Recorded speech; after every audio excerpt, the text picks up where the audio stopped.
Welcome, everyone. This webinar is focused on building a sense of belonging in learning environments for linguistically and culturally diverse students. My name is Yi Wan.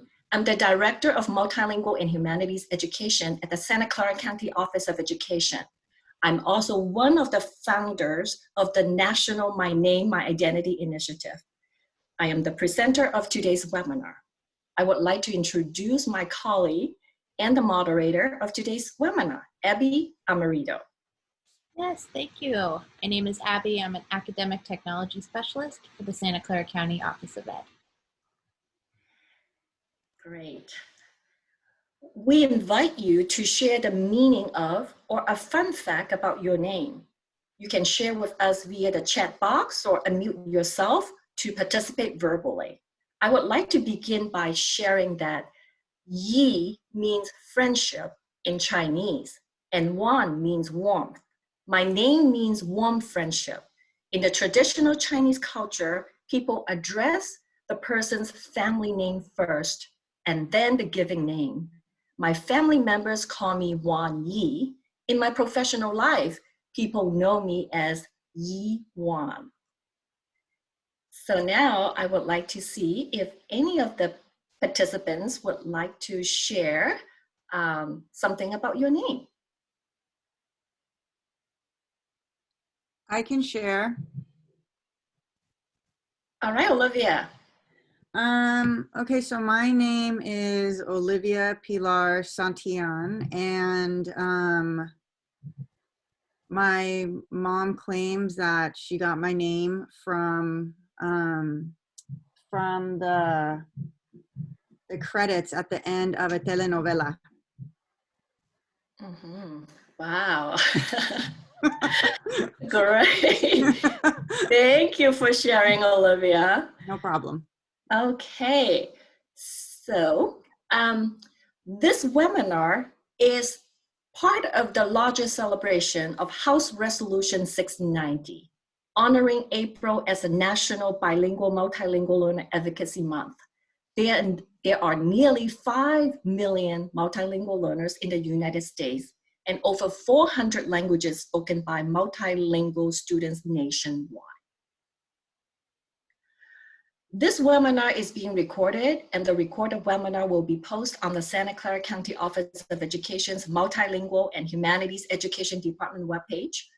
During today's webinar, we are going to inquire, how might educators create a sense of belonging in learning environments for students who come from culturally and linguistically diverse backgrounds?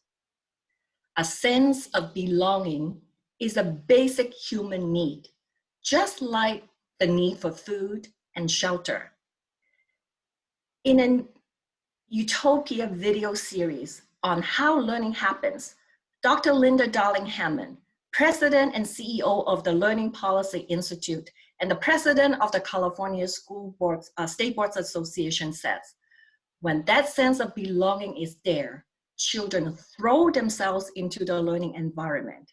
And when that sense of belonging is not there, children will alienate, they will marginalize, they will step back. This quote affirms our focus on creating a sense of belonging for today's session. The objectives of today's sessions are to introduce the intent of the My Name, My Identity National Initiative and offer 3 strategies on how to create a sense of belonging in learning environments for students. In regards to the format, we will post a question for you to reflect on and ask that you share your thoughts after we introduce each strategy. You can participate through typing in the chat box or unmute yourself to participate verbally. My Name, My Identity is a national initiative and is also in the title of this webinar. The Santa Clara County Office of Education, in partnership with the National Association for Bilingual Education, is leading this national initiative. The My Name, My Identity initiative, launched in 2016, is intended to bring awareness to the importance of respecting one's name and identities in school communities. This means that students will learn about their names and identities and the importance of respecting others' names and identities. The second objective is to help create a culture of respect and inclusiveness in school communities across the nation by asking educators, parents, community members, and students to take the pledge to pronounce students' names correctly and to honor their identity. Since our focus is on students, I will spotlight a student, Iskander Dow, who came to the United States 3 years ago as a 9th grader. He has had to learn English, academic content, and to adjust to the new learning environment. As a result of engaging in learning about his name and identities with his peers in a supportive, nurturing environment, he is very proud to share his name story with others. Let's watch this short video of Iskander sharing his story.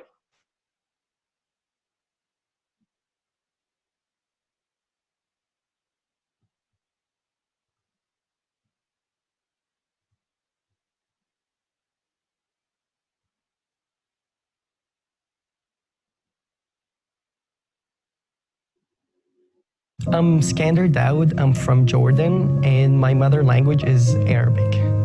It was actually really hard moving here. It was hard because I'll say, first of all, the language. I wasn't able to communicate with almost anyone. I did not really know any English, so my mom and my dad were like, hey, you should learn the language because we need you, we need your help. I was the parent of myself. I wasn't really asking for help. I was the one who's dependent on. When I joined My Name, My Identity here, it actually helped me to understand my culture, my traditions more, and my name way better than I expected it. I found out my name means the defender of the humankind, which was like, whoa, I did not know that ever. My Name, My Identity helped me on a lot of things. It did not only help me on my culture background and my name, it also helped me on English. They said accent is a great thing, which was really? I was like, you need to be like them. But they were like, no, it's your footsteps where you lived, where you said. So you need to be that one person who makes it different. At the end of my second year here, it was way easier because I got the language. I had people to talk to, talking to them, trying to pronounce their names, trying to fix how they speak letters actually, trying to say hey, I can help you with this. And going all around and actually writing down my name to people and saying, here's my name, can you pronounce it? Being multilingual is really amazing, and they will open your mind on cultures, on solutions, on almost every single thing. You will think out of the box, you will see different views and different minds and thinking.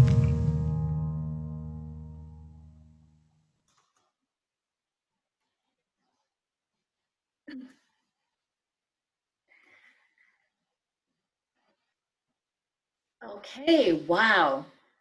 What a powerful narrative that demonstrates Iskander's pride and confidence in his name, culture, and identity. And I think that as educators, we would wonder, how might we create a sense of belonging for students so that they feel respected and empowered, as evident in Iskander's story? The first strategy that we're going to share today is to create a culturally sustaining learning environment. Here are some ideas for your consideration. Educators can build a physical or virtual name wall. As simple as it might seem, it is super important, particularly to students who are new to the area, to the school, to the country. Know their names and say them correctly helps create a sense of belonging. Also, we know that names are attached to identity. They are words a child has heard consistently since birth. By having the students' names created by them physically posted on a wall, it fosters validation and promotes pride. For educators who are not physically in a classroom right now, You can create a Padlet or Google slide deck for students to share their names virtually.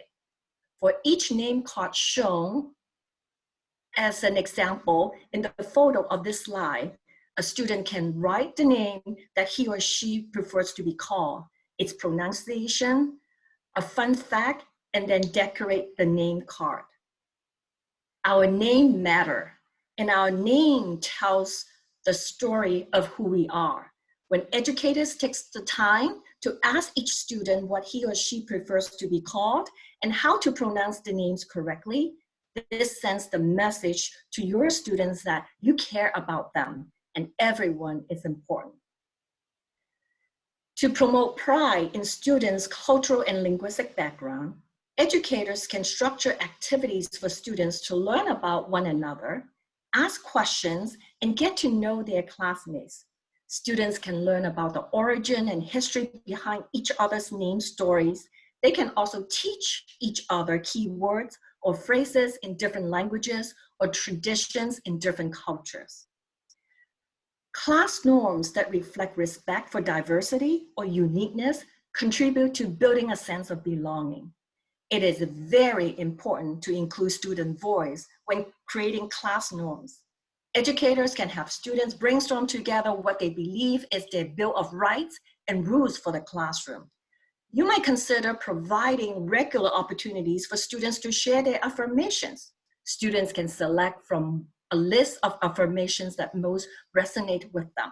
For example, today I choose to be positive in my thinking, or my mistakes help me learn and grow. Yes, positive thinking can be one of the class norms. Okay, before I advance to the next slide, for a reflection question, I would like to check if there are any questions in the comment or chat box. And so far, just a reminder, you may use the chat to answer this question or unmute yourself.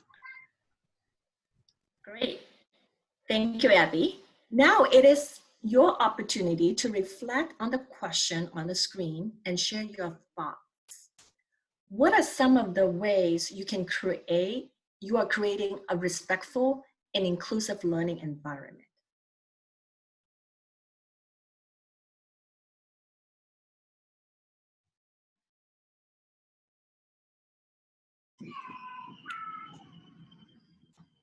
Would anyone like to share some of your thoughts?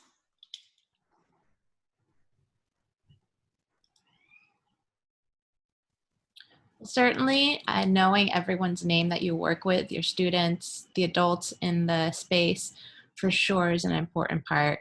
I think also just acknowledging how people are as they start the day. So one big strategy, especially as we're in distance learning, is to do check-ins regularly with the people you work with. So I'm trying to do that with my colleagues as well as any of the teachers that I'm supporting. Mm-hmm. Great, thank you, Abby. All right, we are moving to the next strategy. The second strategy is to connect with students as whole individuals. Educators are encouraged to make intentional efforts in learning about students' academic and social emotional needs. You can interview individual students, send out a survey, or hold open discussions to find out their interests, strengths, and challenges. You can bring some fun in connecting with your students. For example, host a spirit week, such as getting to know our names week. You can have students sharing something special about themselves each day of the week. Take a look at the name Ella on this slide. Ella was a third grade student who created each letter of her American name into something meaningful to her. The E is in red, which is considered a lucky color in the Chinese culture. She also included her name in Chinese, written vertically, Chen Yi Ling, which means perseverance and treasure. Additionally, she drew a mooncake, sticky rice wrapped in bamboo leaf, and her favorite food, a steamed pork dumpling. The LLs are bamboo stalks that pandas love to eat. because she loves pandas. The A is in the shape of her Chinese zodiac sign, the ox. Activity like this one can engage students in learning about their names, cultures, and identities, as well as learning from their peers. You can find more ideas from the Getting to Know Our Names Week resource. Let's talk about the last bullet on this slide. Involving parents in their child's learning is a core part of almost any culturally sustaining teaching approach. We need to stay connected with parents and guardians. Educators can start a paper or email newsletter to communicate school news and events to parents and guardians. There are also apps for texting, messaging, and communicating with parents and guardians. You might find that you need to call the families if you're not receiving any responses. If possible, please communicate with parents or guardians in their home language. Talking Points is an app that allows teachers to send messages to parents in their home language, and parents can write messages to their child's teachers in their home language as well. So now I'm going to pause here and would invite you to take a look at the question on the screen. What are some ideas to make connections and build meaningful relationships with students?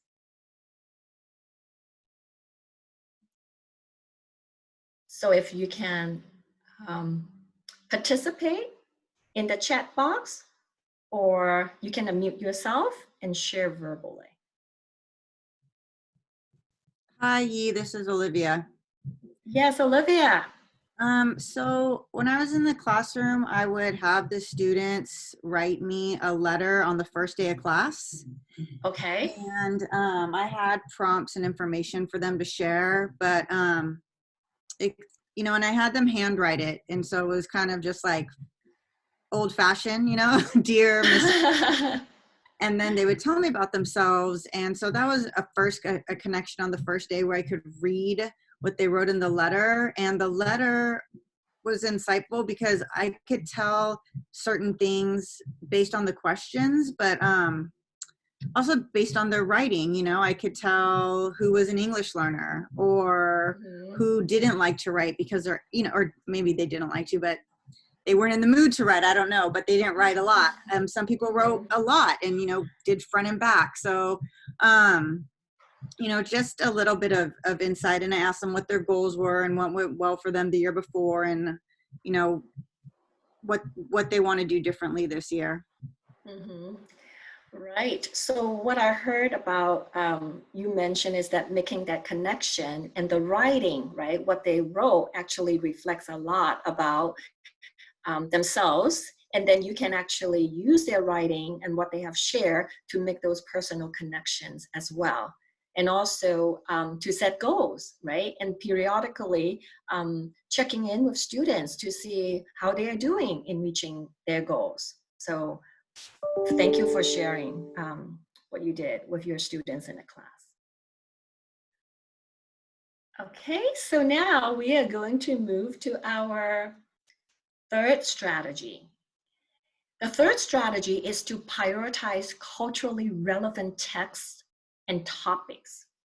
Educators can use texts that accurately reflect students' ethnic, cultural, linguistic, and familial backgrounds, as well as other things that contribute to their identities, such as gender expressions, so that students see themselves in the school curriculum.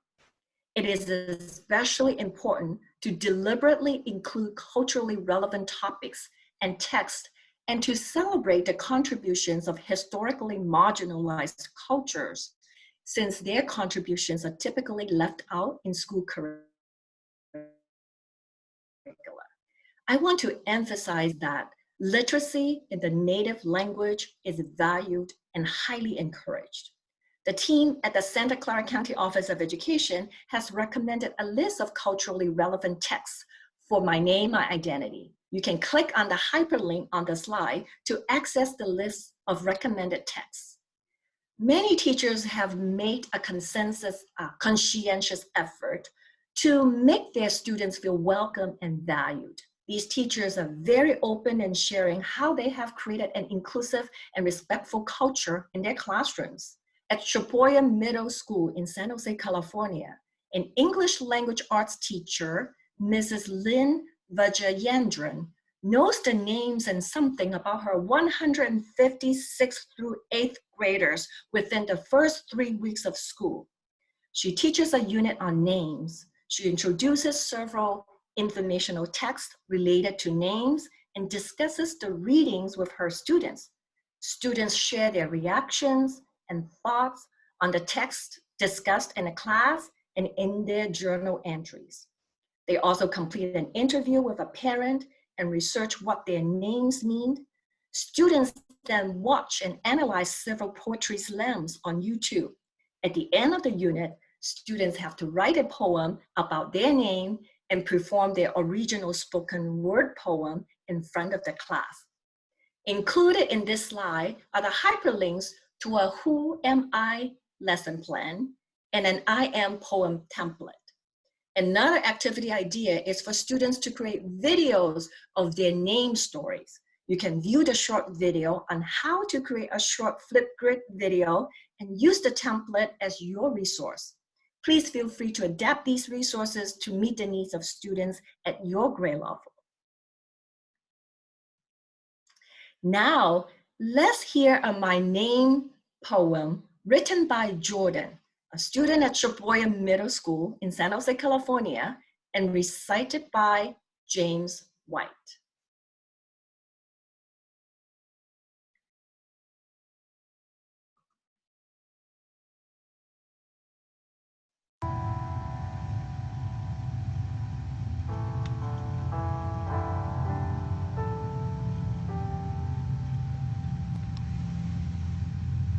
When you say my name, you are singing a song. I give you the right to sing my song. You cannot go around singing words wrong like it doesn't matter, 'cause it matters to me.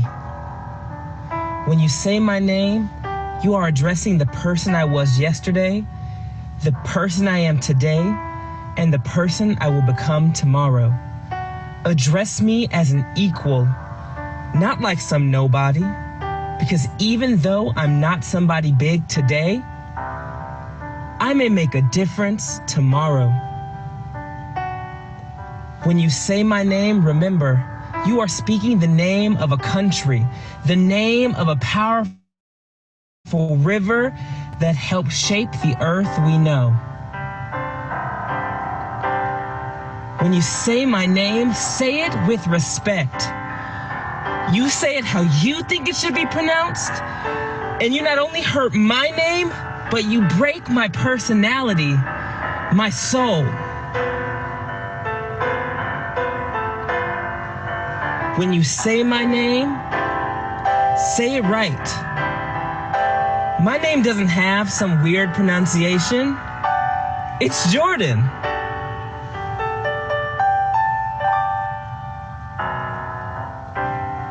When you say my surname, think about what my family's past generations were thinking of. It's not some jokes. It shows my ethnicities. It will always be a part of me, just like the nicknames that people come up with for me. So the next time you say my name, think about the consequences of how you say a simple 2-syllable word.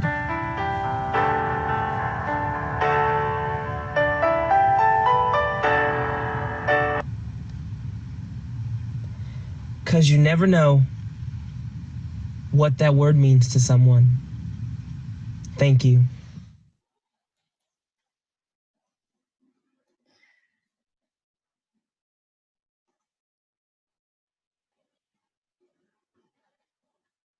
Wow. So we know the impact, right? When teachers are using culturally relevant text and topic, and then that's the impact on student learning, and it's very, very powerful. Okay, so now this one leads us to our reflection question. What are some examples of deliberately including culturally relevant topics and texts, and to celebrate the contributions of historically marginalized cultures in your teaching? Historically marginalized cultures refers to the student groups that don't have full access to or inclusion in the mainstream curriculum, such as students from immigrant or refugee families, English learners, students of color, LGBTQ, and students with disabilities. So now I'm going to open up to see if anyone would like to share your thoughts on this question.